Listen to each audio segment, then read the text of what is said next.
Vijayawada surroundings చాలా ప్రాంతాల నుంచి కూడా ఇక్కడికి ఉదయమే ఈ హెల్దీ బ్రేక్ఫాస్ట్ని తినడానికి అయితే మాత్రం చాలామంది వస్తున్నారు.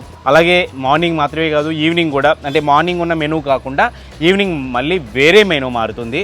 ఆ వేరే మెనూతో మళ్ళీ ఈవినింగ్ 6-7 నుంచి ఇక్కడ మళ్ళీ స్టార్ట్ అవుతుందన్నమాట. ఇక్కడ మెయిన్ ఏంట్రా అంటే మిల్లెట్ టిఫిన్స్ చాలా చోట్ల నేను కూడా చూశాను, చాలా చోట్ల మీరు కూడా తినే ఉంటారు. బట్ మిగతా మిల్లెట్ టిఫిన్స్ కంటే రెగ్యులర్ టిఫిన్స్తో కంపేర్ చేయట్లేదు, నేను డైరెక్ట్ మిల్లెట్ టిఫిన్స్తోనే కంపేర్ చేస్తున్నాను.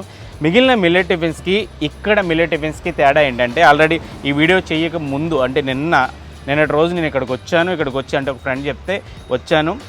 ఇక్కడ 2-3 రకాల టిఫిన్స్ టేస్ట్ చేశాను నేను. యాక్చువల్గా బ్రేక్ఫాస్ట్ కిచడీ కానీ లేకపోతే మనకి ఇవన్నీ ఉన్నాయి కదా డిఫరెంట్ ఐటమ్స్ అన్నీ కూడా టేస్ట్ చేశాను. అలాగే నిన్నైతే ఊతప్పం కూడా టేస్ట్ చేశాను. ఎంత టేస్ట్ ఉన్నాయంటే మనకి రెగ్యులర్ టిఫిన్స్ ఏ రేంజ్లో టేస్ట్ ఉంటాయో ఈ మిల్లెట్ టిఫిన్స్ కూడా అంతే రేంజ్లో ఎక్కడ తగ్గకుండా టేస్ట్ ఉన్నాయన్నమాట.